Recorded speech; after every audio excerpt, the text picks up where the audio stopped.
Hey YouTube, we feel like I'm doing the Yogi Bear impression. Hey YouTube, we just got the update to 12.5.4.1. This should include the end-to-end highway stack. So if release notes are understood correctly, up until this release of software, if you were to go to drive on the highway, you were on version 12 dot whatever for your city driving, which we're doing right now, and then version 11 on the highway. So this will be the first time, and I know Cybertruck got it. It sounds like a few days ago, and it's now rolled out. This is a 2020 Model 3 on hardware 3. So I'm assuming that means that I'm not lucky, that there's this is going to be a wide push, let's assume, to all vehicles at some point. So right now we're just getting out of the neighborhood. We have let's see here.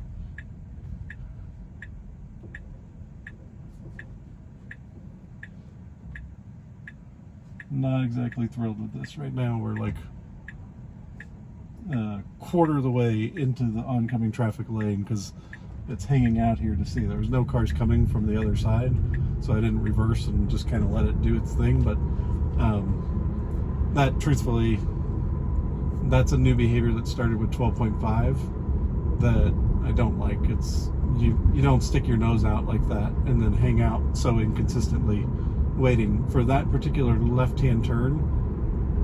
Because of the retaining wall that's there, I'm pretty sure the car can't see oncoming traffic until it gets that far out.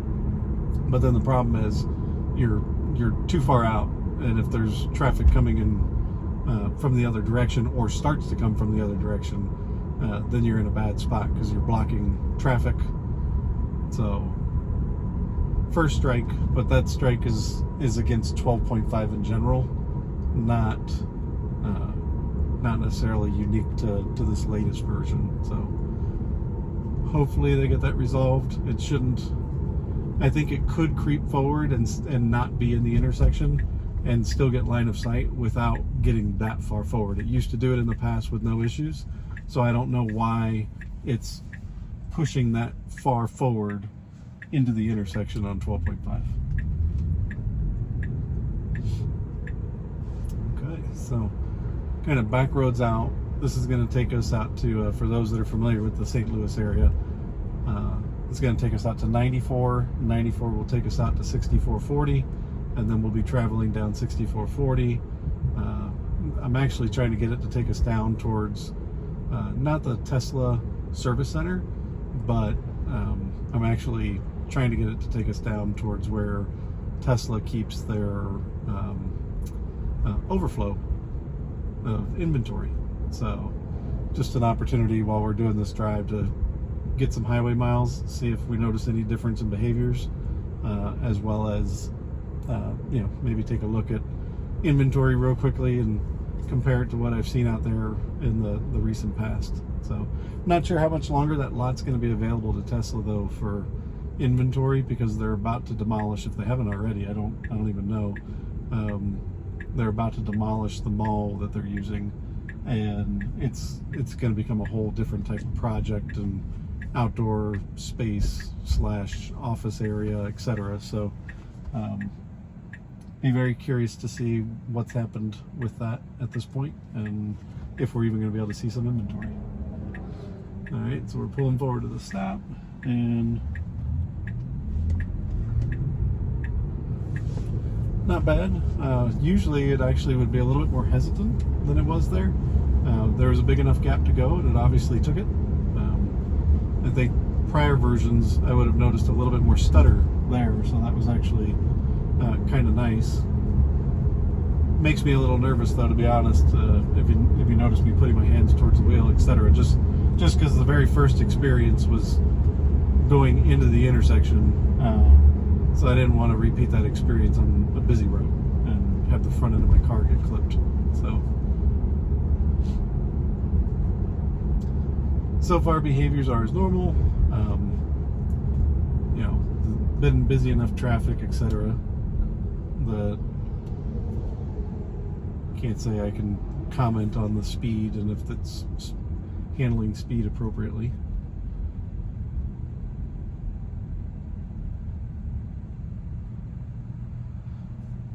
One thing that I noticed with the change to 12.5 on the earlier versions like 12.3.6 and 12.4, if I was sitting in a situation like this, if you were in this lane, or I should just say, if you were in the lane where there were a lot of cars and there were few cars in the other lane, regardless of whether it made sense to do or not, FSD would automatically just shift you to whatever lane had the least number of cars in it. It was just like a decision that it would make that this has less cars, so we're going to go over, even if that meant that at the next light we're going to have to turn. So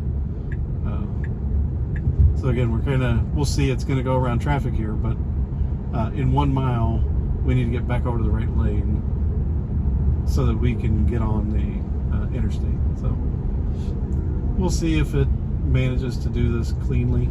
It doesn't, in my opinion, historically, and I'm not expecting much change in 12.5.4.1. It doesn't do a good job of handling the transition to the interstate up here. It's late to get over, and cars kind of dip over and assert themselves in this right lane, which is where you need to get. I don't know if it's from map data or just the car not understanding or what it may be, but it seems to be very late in recognizing when it needs to get over. So a typical human response would be to start getting over now, because these right lanes are what you need to be in. The second lane is the one that you would need to be in for where we want to go.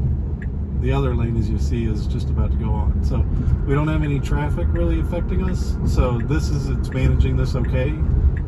During heavy traffic, this would be filled with cars.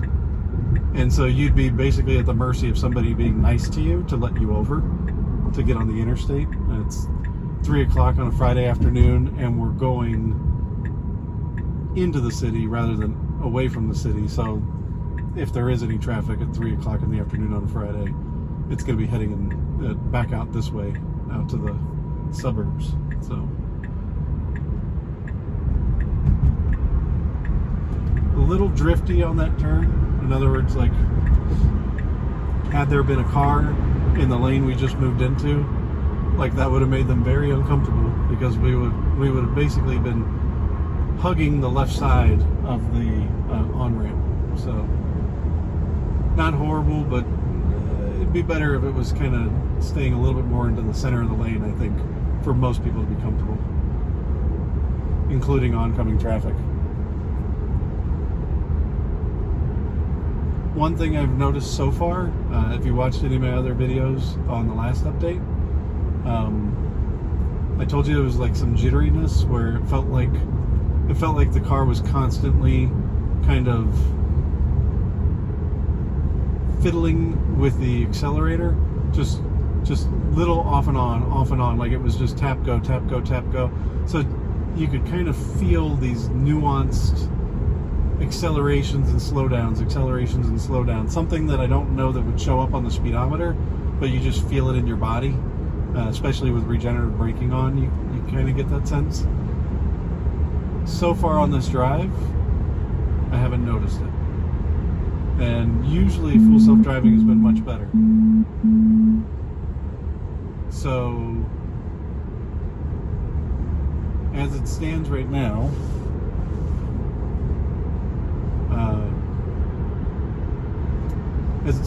I'm going to call that as a little bit of a fix, a little bit of an improvement. So,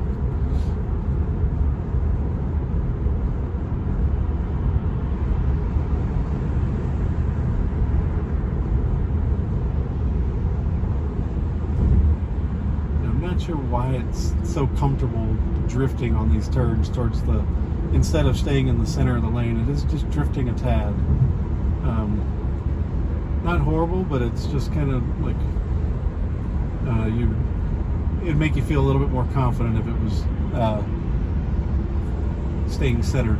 But again, obviously I'm not over correcting or doing anything with the vehicle, so no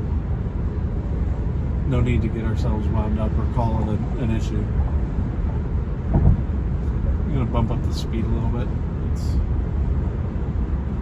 kind of hanging out around 63, which is 3 miles over the speed limit. Let's bump it up to 65.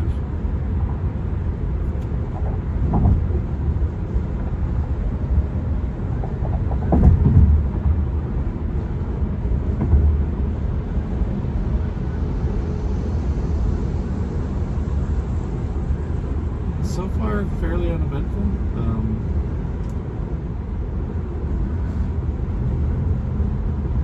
With my white car, not necessarily a huge fan of a truck that lays down tar kind of cruising past you. It'd be fun.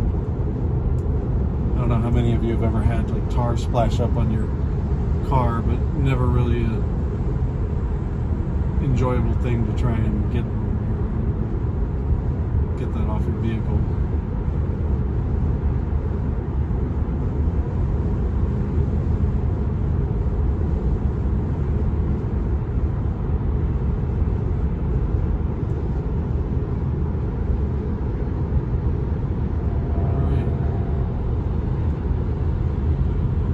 So far, so good. Staying smooth. There'll be an on-ramp. We'll see if it's busy at all here. See how it handles the on-ramp in terms of whether it moves over for people or not. So we have the car. Yeah, so phantom brake there. The car got in behind us. I don't know, the car had the ability to move over, and we're not exiting for another 4 miles. So I don't know.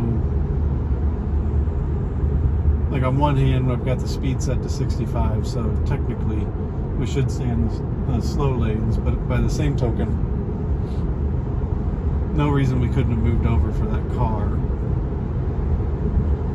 Give it a little bit of room to get over.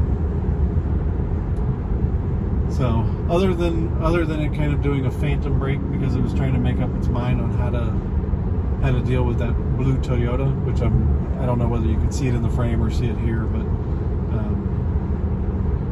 it wasn't 100% sure what it wanted to do and kind of braked for a second and then proceeded to speed back up and continue straight.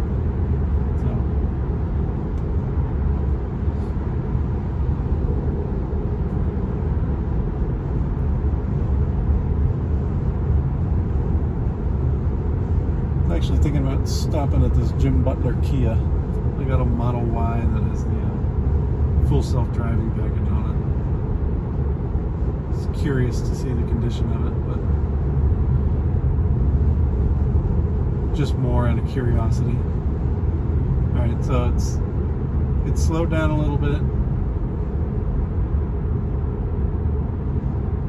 We do have traffic around us, so I don't know that. I think that was probably the right response in that scenario versus trying to get over and leave room.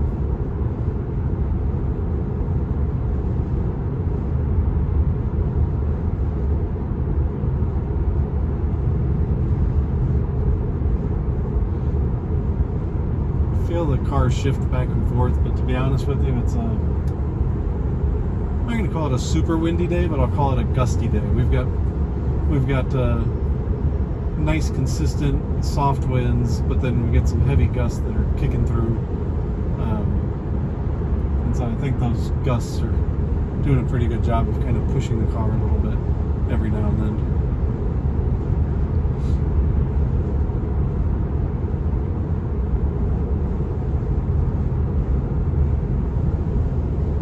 So far it hasn't done much of anything. I mean, honestly, it's just kind of picked this lane and just stayed in it. It hasn't really tried to navigate it. So when I drive back, I'll pick the speed up on that one to kind of go back, and see if it decides that it wants to maneuver a little bit more in the traffic. So at 65 miles an hour, I don't know if the camera's positioned where you can see this, but with my car, I hang out at around 200 watt hours per mile. I actually got new tires a little over a week ago, and it was a gamble on my part. I had done some research. They're not a big name in the United States, but they have more of a presence overseas. I'm going to do a review on them because at this point I'm actually pleasantly surprised. I really am looking forward to wintertime and being able to test it out in conditions that aren't great, but I've been able to test these out already on very rainy days, as well as, you know, a good day like today. And the ride quality has actually been really good. Stopping, handling, everything about it's been good. They're Nexen brand 4-season 2s. I think they're called the In Blue 4-season 2. And very, very, even surprisingly impressed. I got it through discount tires, and so like they have a thing where it's like you can return it within 30 days if you're unhappy. And so I was like, you know what, let's try it. Let's see how I like them compared to, I would say the comparable tire to these would be a Cross Climate 2 from Michelin. And at least subjectively, I would be hard pressed to believe that there would be a discernible difference between the ride quality of these Nexen tires versus the Michelins. So, okay, I'm actually going to take over here just because I have it going in a different direction. But where we want to go is this mall that's being shut down, or has been shut down. And yeah, they got things blocked off. Alright, well, it looks like they finally kicked Tesla out of here, and therefore no opportunity to see their inventory. I wonder where they managed to shift the inventory lot to. I'll have to see if I can scout around and talk to somebody that can tell me where they're keeping the inventory for the St. Louis area now. So they've got 2 locations. They would keep stuff here, but then there's closer to the city. There's also another Tesla store. So I wonder if maybe they're moving all the inventory to just be in the one location. So